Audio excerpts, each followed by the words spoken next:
السلام علیکم ورحمۃ اللہ وبرکاتہ۔ اعوذ باللہ من الشیطان الرجیم، بسم اللہ الرحمن الرحیم۔ وَلَقَدْ أَرْسَلْنَا رُسُلَنَا بِالْبَيِّنَاتِ وَأَنزَلْنَا مَعَهُمُ الْكِتَابَ وَالْمِيزَانَ لِيَقُومَ النَّاسُ بِالْقِسْطِ وَأَنزَلْنَا الْحَدِيدَ فِيهِ بَأْسٌ شَدِيدٌ وَمَنَافِعُ لِلنَّاسِ۔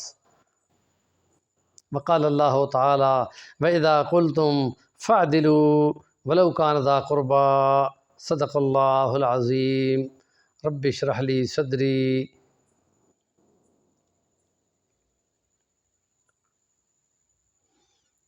اخلاق کریمانہ میں عدل کی چند باتیں بیان کر رہے ہیں، اور اس میں اس عدل کا نظام میں چند اصولی باتیں جو خلفائے راشدین میں ہمیں نظر آتی ہیں، اور یہ دور بنو امیہ سے پہلے کا ہے، پھر اس کے بعد خلفائے راشدین کے بعد بنو امیہ ہے، بنو امیہ کے بعد بنی عباس کا دور ہے، اور یہ دور وہ ہیں کہ جو اصولوں میں عدل کے معاملوں میں چند باتیں وہ ہم بیان کرتے ہوئے آ رہے ہیں۔ تو آج بنی عباس کے دور کی ایک مثال ہمارے سامنے آئی ہے کہ جس میں منصور عباسی بادشاہ نے، جو امام ابو حنیفہ کے خلاف تھا، اور وہ یہ چاہ رہا تھا کہ امام صاحب اس کی حکومت میں چیف جسٹس بنے، اور امام صاحب کا یہ کہنا تھا کہ بندہ سرکار کی ملازمت میں حق بیان نہیں کر سکتا، تو اس لیے انہوں نے اس سے معذرت کی اور یہ فرمایا کہ میں اس کا اہل نہیں ہوں۔ تو منصور بادشاہ نے کہلوایا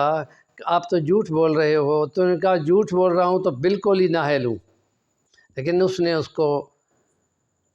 جیسے جبر کا دور ہوتا ہے، اس عالم کو جو فقیہ تھا، جس کو چیف جسٹس کے عہدے پہ رکھنا چاہ رہا تھا، اس کو جیل میں ڈال دیا۔ انہی کے شاگرد کی بات ہے قاضی ابو یوسف کی، کہ وہ ہارون الرشید کے دور کا چیف جسٹس تھا، اور وہ اپنے دور میں کسی سرکاری معاملے میں ڈسکشن پہ تھے کہ اسی دوران میں ایک سائل آیا اور اس نے ہارون رشید خلیفہ کے خلاف جج کو درخواست دے دی، اور جج جو ہے وہ وہیں بیٹھا ہوا تھا، اور اس نے وہیں پر بات سنی اور ہارون رشید کے خلاف فیصلہ دے دیا۔ اب یہ ایک کارروائی تھی جو اس نے کر ڈالی، لیکن جس وقت کہ اس کی زندگی کے آخری دن آ رہے تھے اور وہ فوتگی کے قریب تھا، تو اس نے بہت زیادہ رونا شروع کر دیا اور بہت زیادہ فکر مند تھا کہ ہائے میں کیا جواب دوں گا۔ اگر ایمان سلامت ہوں تو پھر یہ مسئلے بھی دنیا دیکھتی اور حیران ہوتی ہے کہ ایک سابق چیف جسٹس ہے اور وہ کب کا یہ کام کر چکا، لیکن اس کو یہ فکر ہے کہ اگر خدا نے پوچھا تو میں کیا جواب دوں گا۔ اور اس نے صرف اتنا فرق کیا تھا کہ اس وقت ہارون رشید خلیفہ جو سرکاری ڈسکشن میں ان کے ساتھ بیٹھا ہوا تھا، اس کو یہ نہیں کہا کہ تم مدعی کے ساتھ کھڑے ہو جاؤ۔ وہ یہی کچھ کہتے ہیں کہ میں نے ان کو دونوں کو برابر کھڑا نہ کیا، خدا تو خدا ہے، اگر اس نے پوچھ لیا کہ تم نے یہ بے انصافی کیوں کی تو میں کیا جواب دوں گا۔ اور اسی بات کو یاد کر کے بہت زیادہ رو رہے تھے، اور ان کے جاننے والے، ان کے شاگرد یہ کہہ رہے تھے کہ آپ کیوں روتے ہیں، آپ نے تو زیادہ تر حصہ معاملہ دین کے قیام اور عدالت کے انصاف کی تگدو میں گزارا ہے۔ تو وہ یہ کہہ رہے تھے کہ یہاں مجھ کو خلیفہ بادشاہ سے یہ کہنا چاہیے تھا کہ